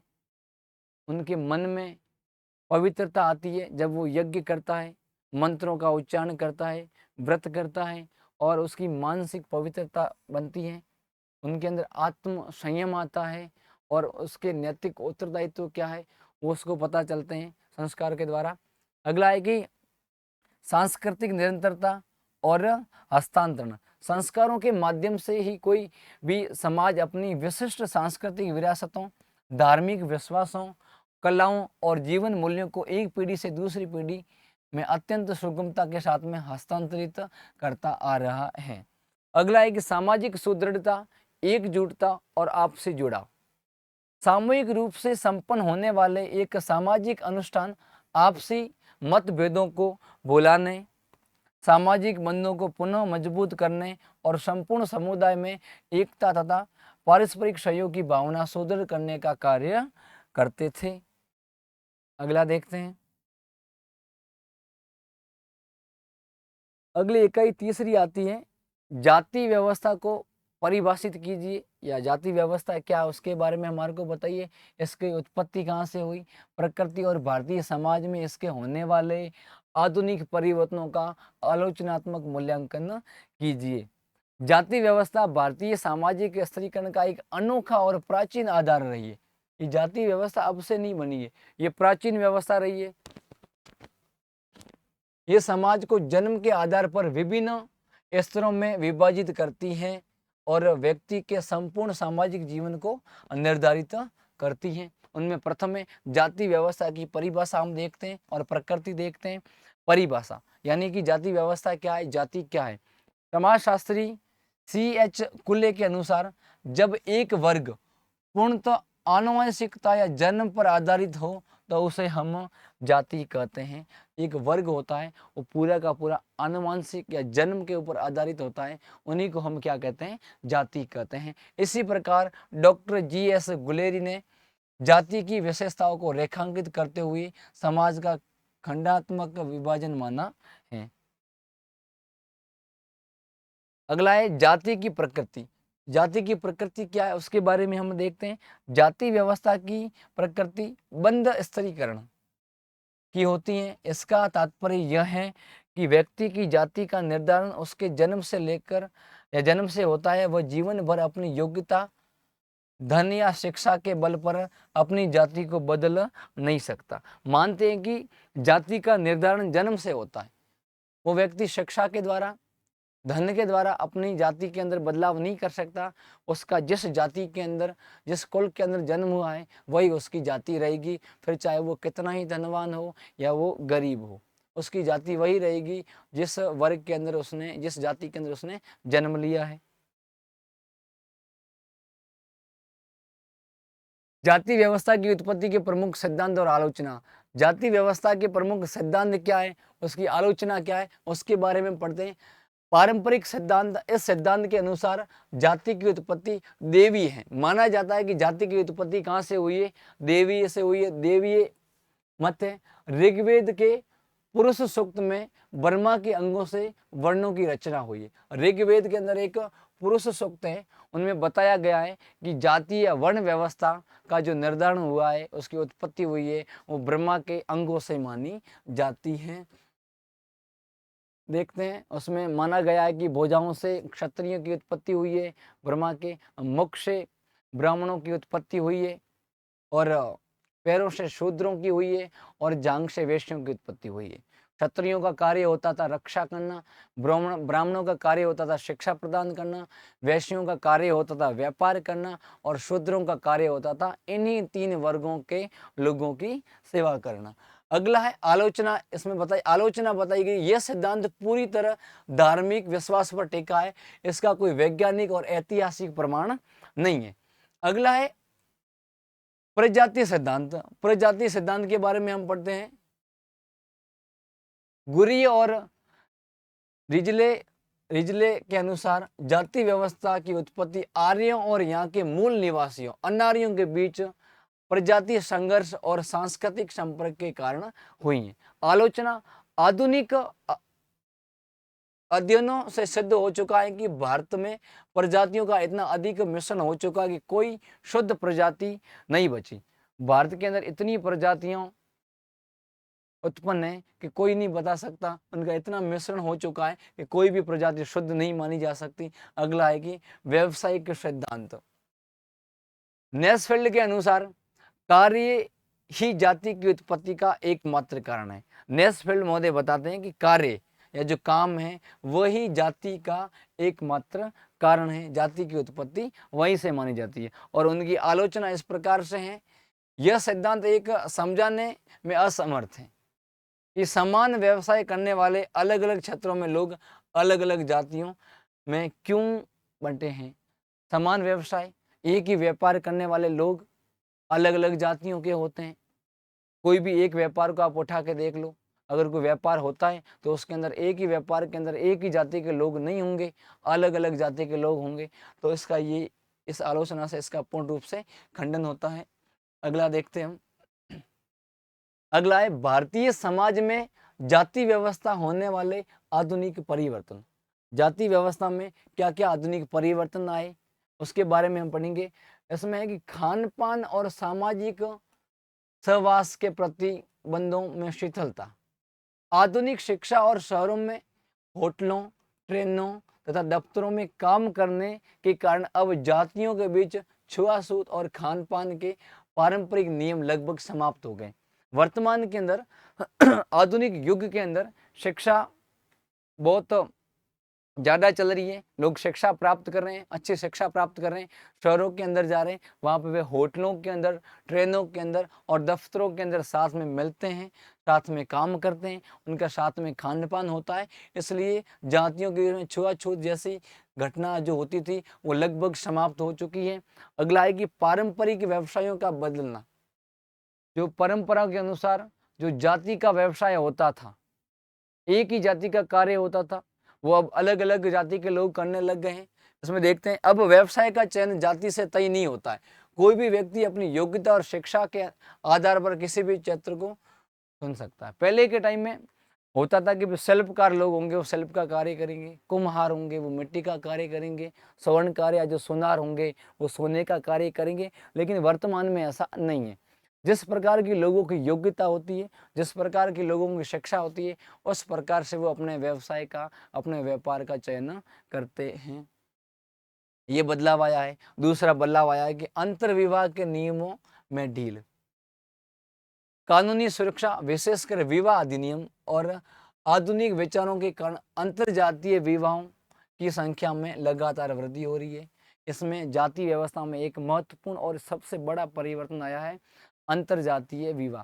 धीरे धीरे शिक्षा प्रणाली बढ़ने लगी, नगरीकरण बढ़ने लगा और लोगों के अंदर समझ विकसित हुई और वो अपनी मनपसंद व्यक्ति से शादियां करने लगे, विवाह करने लगे, और इस नियम ने, अंतरजातीय नियम ने जाति व्यवस्था को पूरी तरह से हिला के रख दिया, और लगातार जातियों के अंदर जो भेदभाव चल रहा था उसमें धीरे धीरे कमी आने लगी। अगला टॉपिक चौथा अपना है जाति का राजनीतिकरण।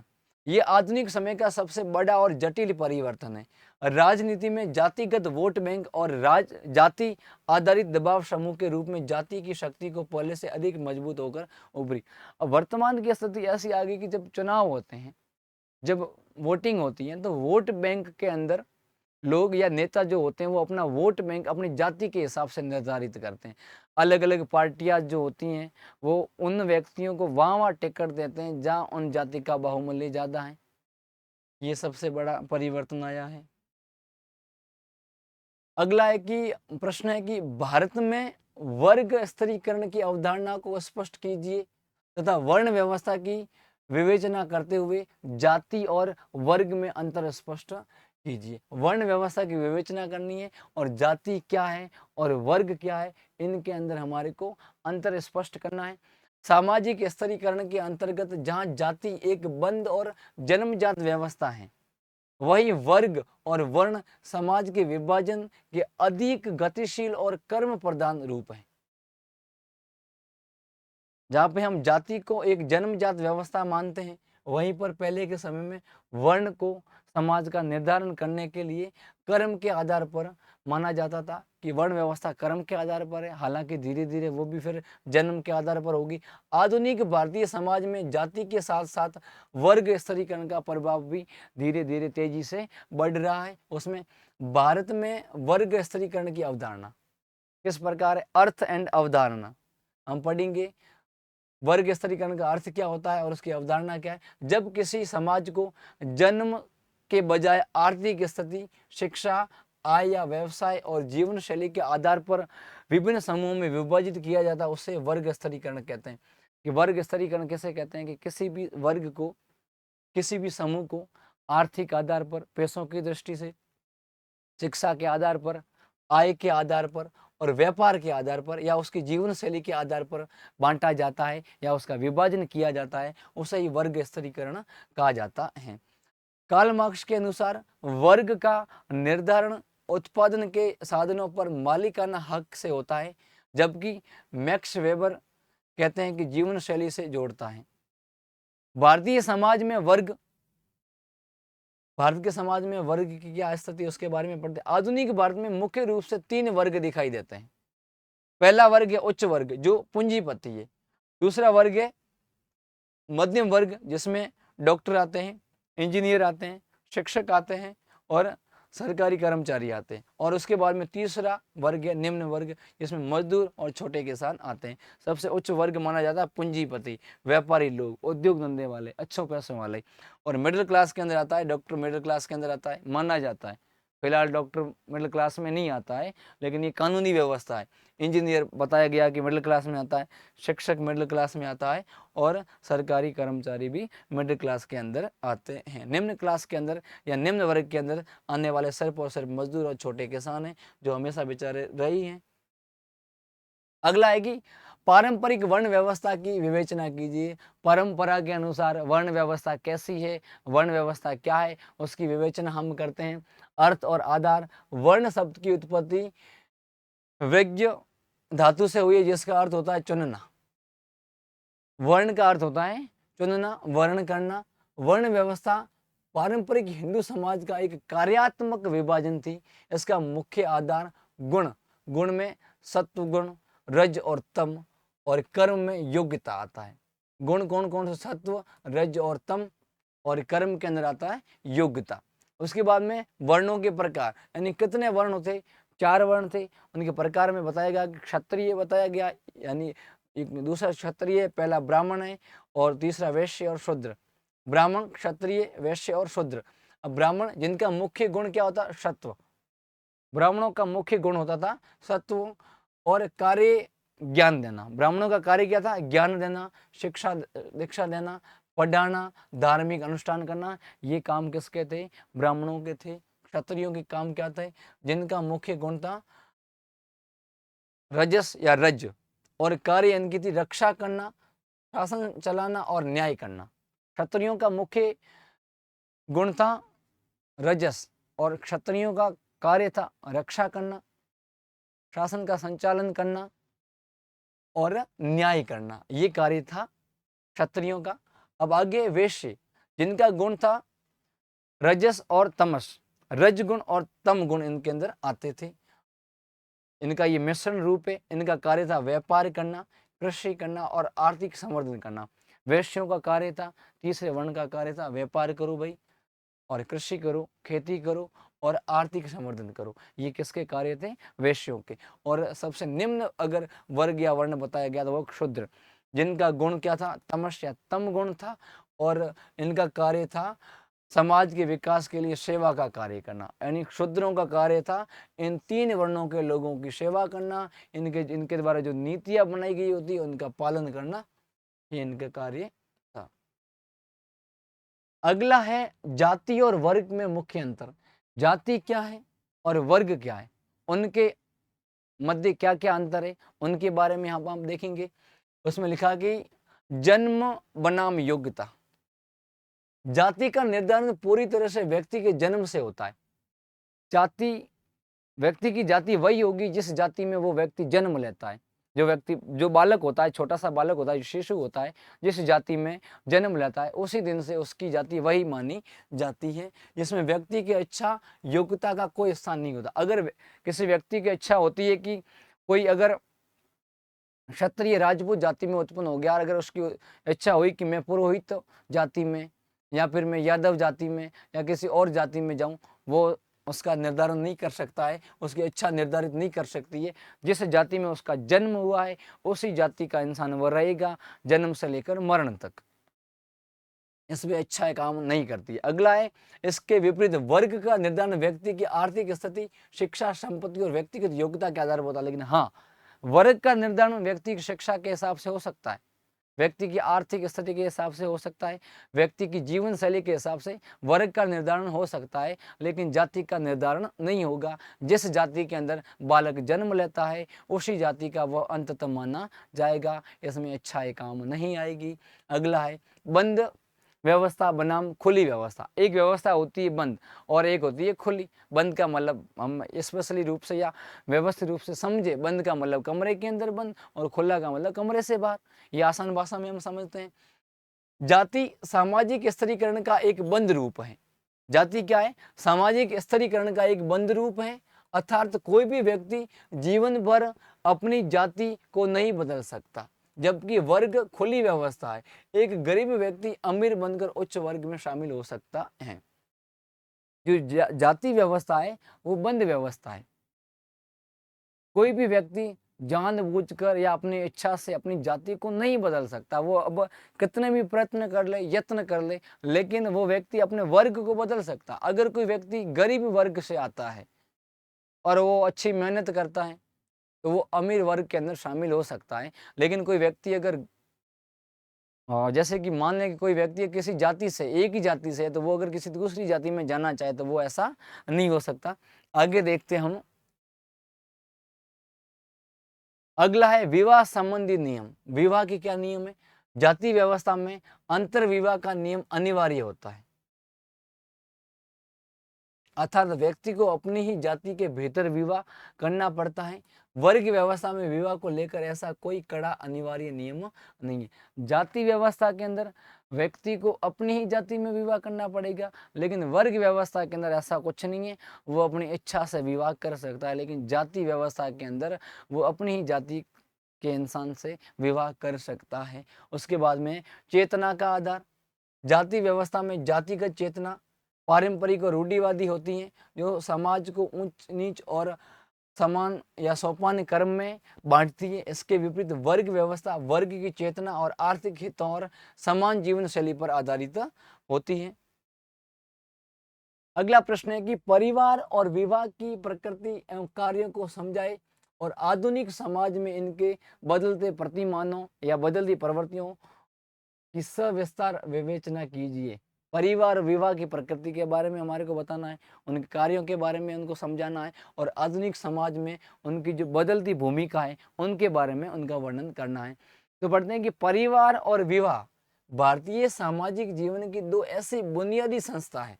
कौन कौन सी? परिवार और दूसरा विवाह। ये भारतीय समाज की दो बुनियादी संस्थाएं हैं जो समाज की निरंतरता, स्थिरता और सांस्कृतिक हस्तांतरण को बनाए रखती है। आधुनिक युग में सामाजिक आर्थिक शक्तियों के कारण इनके स्वरूपों में गहरा बदलाव आया है। आगे देखें परिवार और विवाह की प्रकृति और कार्य। परिवार और विवाह की प्रकृति कैसी है, उनके कार्य कैसे, उनके बारे में हम देखते हैं। परिवार की प्रकृति एवं कार्य। परिवार समाज की प्राथमिक और सार्वभौमिक इकाई है। परिवार को समाज की प्राथमिक और सार्वभौमिक इकाई माना गया है। मैकाइवर और पेज के अनुसार परिवार यौन संबंधों पर आधारित एक ऐसा समूह है जो बच्चों के प्रजनन और पालन पोषण के लिए पर्याप्त रूप से निश्चित और स्थायी होता है। इसके मुख्य सामाजिक कार्य निम्नलिखित है। पहला कार्य है जैविक कार्य। समाज की निरंतरता बनाए रखने के लिए वैध रूप से संतान उत्पत्ति करना और मानव की यौन इच्छा का नियमीकरण करना। जैविक कार्य है कि समाज की निरंतरता, वंश कर्म को बढ़ाने के लिए वो संतान उत्पत्ति की वैध रूप से सहायता करता है और यौन इच्छाओं का नियमीकरण करता है। अगला है आर्थिक कार्य। अपने सदस्यों के लिए भोजन, वस्त्र, आवास की व्यवस्था करना और श्रम का पारिवारिक विभाजन करना। अगला कार्य है मनोवैज्ञानिक और शैक्षणिक कार्य। बच्चों का प्राथमिक सामाजिकरण करना।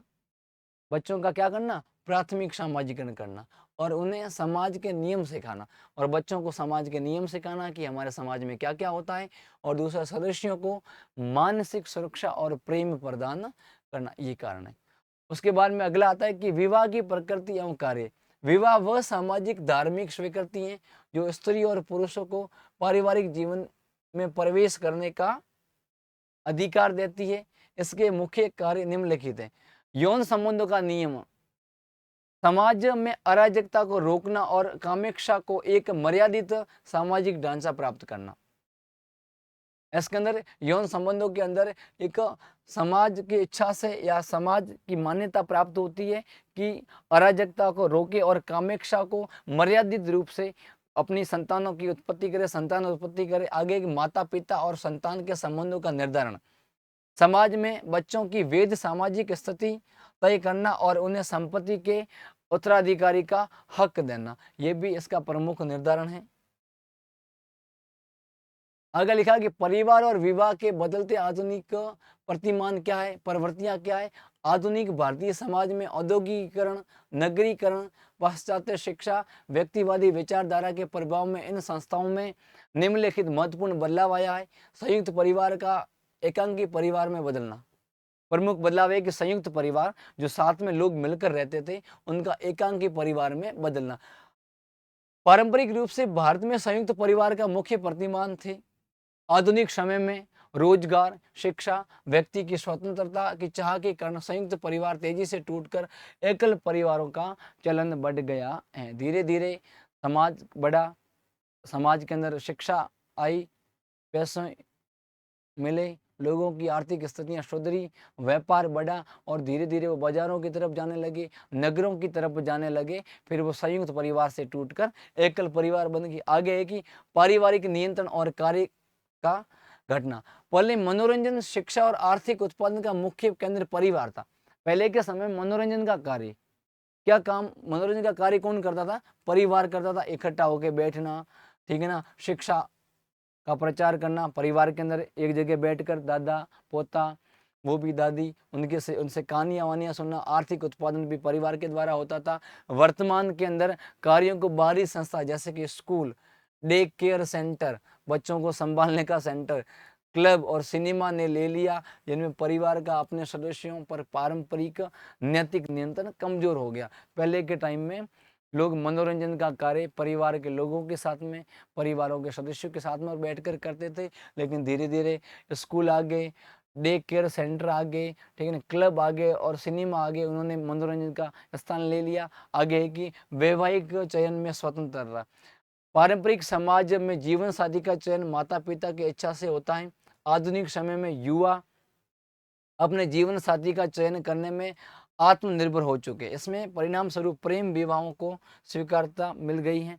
वैवाहिक चयन वर्तमान में, पहले के टाइम में परिवार के लोगों के द्वारा विवाह किया जाता था, अरेंज मैरिज होती थी, लेकिन धीरे धीरे वर्तमान में प्रचलन ऐसा आया कि व्यक्ति की स्वेच्छा से विवाह होने लगे। आगे देखो, आगे इकाई चौथी, इसके अंदर लिखा गया कि हिंदू विवाह एक धार्मिक संस्कार है। क्या लिखा है कि हिंदू विवाह एक धार्मिक संस्कार है। एक मिनट रुकिएगा।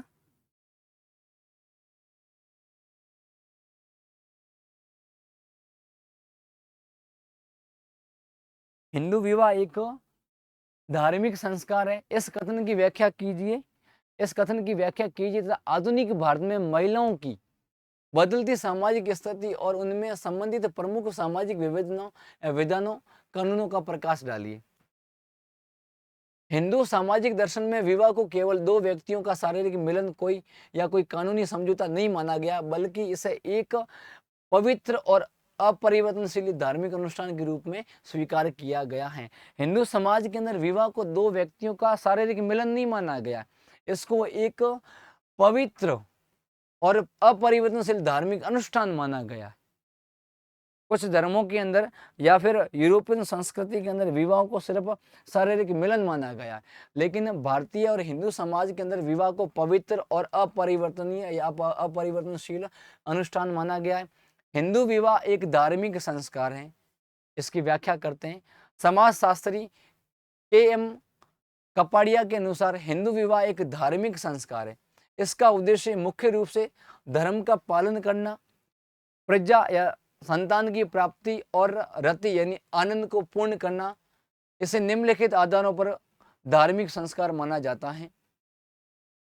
पवित्र अनुष्ठान और मंच या मंत्रोच्चारण।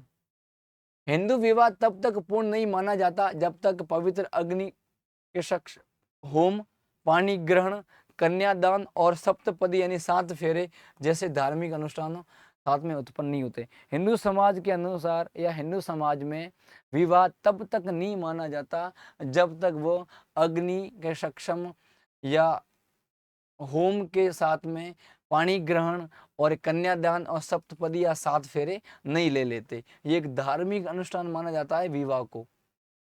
अगला है कि अटूट और जन्म जन्मांतर का बंधन।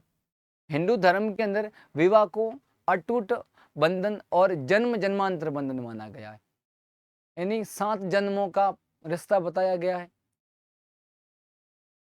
संस्कार होने के कारण हिंदू विवाह को एक पवित्र और स्थायी संबंध माना जाता है, जिसमें मनुष्य अपनी इच्छा तो तोड़ नहीं सकता। यह केवल इसी जन्म का नहीं बल्कि जन्म जन्मांतर का आत्मीय संबंध माना जाता है। विवाह को व्यक्ति अपनी इच्छा से नहीं तोड़ सकता।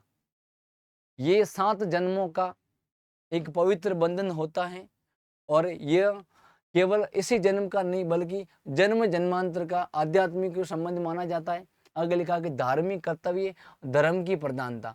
हिंदू व्यवस्था में व्यक्ति तब तक किसी भी मुख्य यज्ञ या धार्मिक अनुष्ठानों को पूरा नहीं कर सकता जब तक उसकी पत्नी उसके साथ न हो। हिंदू धर्म के अंदर एक ऐसी प्रथा है कि कोई भी धार्मिक यज्ञ या कोई भी अनुष्ठान तब तक पूर्ण नहीं हो जाते जब तक व्यक्ति की अर्धांगिनी उसके साथ में नहीं है, और वही रिश्ता अटूट चलता है जब व्यक्ति अपनी अर्धांगिनी को साथ में रखता है और अपना रिश्ता आगे बढ़ाता है। अंततः विवाह का प्राथमिक उद्देश्य कामुक संतुष्टि नहीं बल्कि धार्मिक कर्तव्यों को साझा रूप से पूरा करना है। इसमें बताया गया विवाह का प्राथमिक उद्देश्य कामुक इच्छा को पूरा करना नहीं है बल्कि धार्मिक कर्तव्यों को साझा करना है। महिलाओं की बदलती सामाजिक स्थिति और सामाजिक विधान। महिलाओं की सामाजिक स्थिति किस प्रकार से बदलती है, सामाजिक विधान क्या है। सामाजिक स्थिति में बदलाव। पारंपरिक समाज में महिलाएं घरेलू 4 दीवारी तक सीमित थी।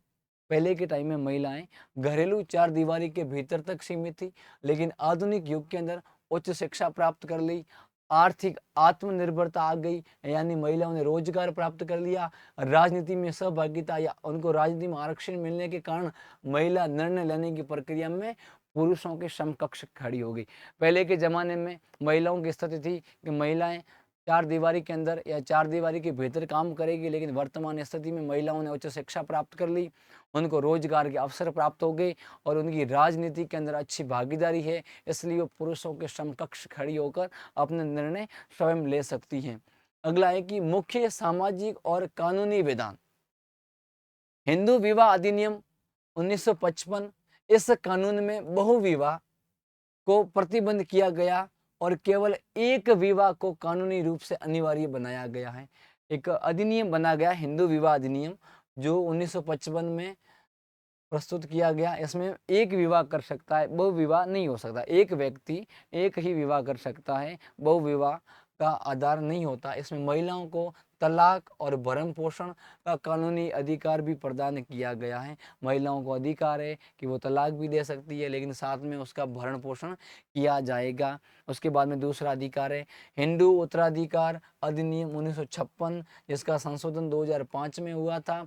बेटियों को अपने पिता की पैतृक संपत्ति में बेटों के बिल्कुल बराबर का कानूनी अधिकार या समान हिस्सा प्रदान करने का अधिकार है। एक हिंदू उत्तराधिकारी अधिनियम बना है जो 1956 में बना था। उसमें लिखा गया कि बेटियों को भी बेटों की तरह अपने पिता की संपत्ति में बराबर का अधिकार है।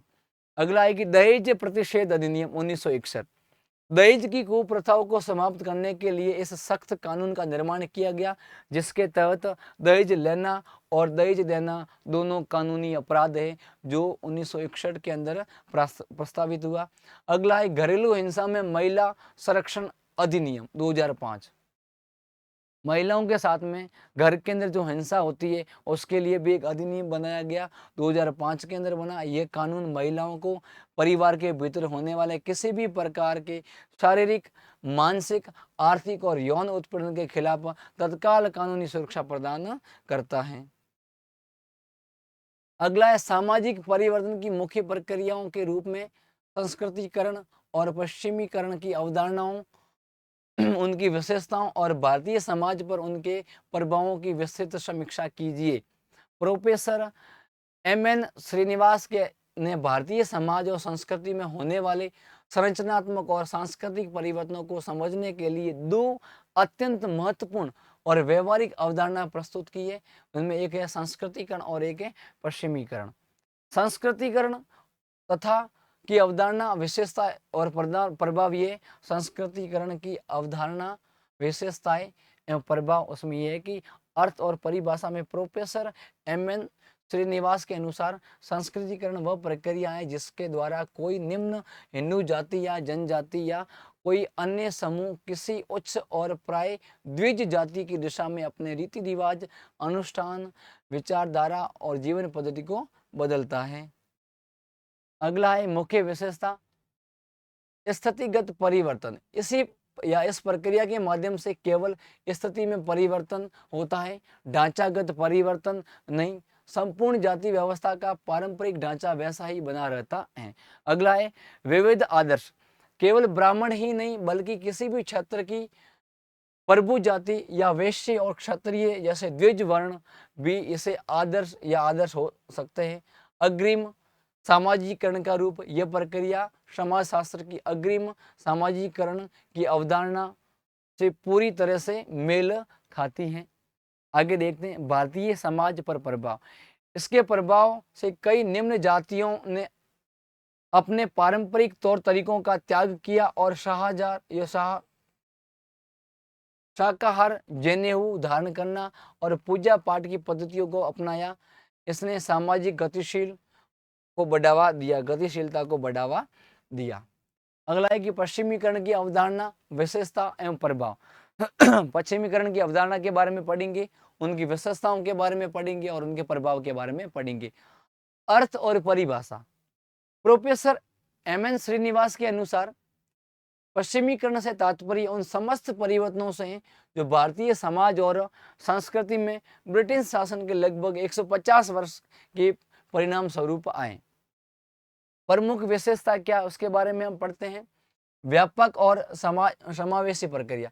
पश्चिमीकरण की प्रकृति अधिक व्यापक और धर्मनिरपेक्ष है।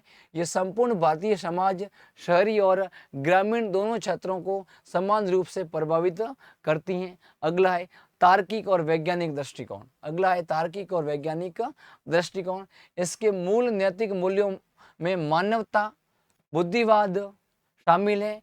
यह विचारधारा समाज को रूढ़ियों और अंधविश्वासों से मुक्त करके वैज्ञानिक तर्क की प्रेरणा देती है। चेतन और अचेतन अनुकरण, पहनावे, भाषाओं, गैजेट्स को चेतन रूप से अपनाया गया, जबकि पश्चिमी जीवन शैली और स्वतंत्रता के मूल्यों में अचेतन रूप से हमारे विचार को प्रभावित किया गया। और अगला तीसरा पॉइंट है भारतीय समाज पर प्रभाव।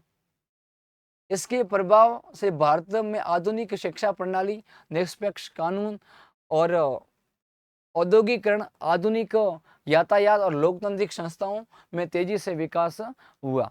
अगला हम पढ़ते हैं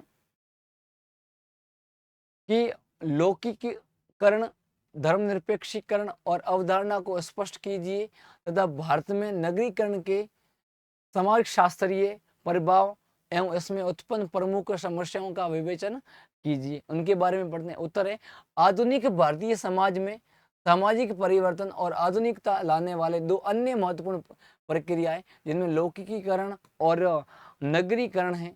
जहाँ लौकिकीकरण वैचारिक धरातल पर बदलाव लाता है, वही नगरीकरण सामाजिक संरचनाओं के स्तर पर समाज को प्रभावित करता है। अगला है लौकिकीकरण या धर्मनिरपेक्षीकरण की अवधारणा। उसके बारे में हम देखते हैं। अर्थ और परिभाषा समझेंगे पहले। समाजशास्त्र में लौकिकीकरण वह निरंतर चलने वाली प्रक्रिया है जिसमें प्रभाव से समाज में पहले से प्रचलित धार्मिक विश्वासों, कर्मकांडों, छुआछूत, पवित्रता और अपवित्रता की पारंपरिक अवधारणाओं का सामाजिक महत्व धीरे धीरे होने लगता है। इसमें प्रभाव से तार्किक, वैज्ञानिक और ये लोग इसी संसार और मानवीय दृष्टिकोण की स्थापना होती है। अगला है कि लौकिकीकरण के मुख्य समाज शास्त्रीय तत्व। लौकिकीकरण के मुख्य समाज शास्त्रीय तत्व क्या है उसके बारे में हम पढ़ेंगे। देखते हैं आगे।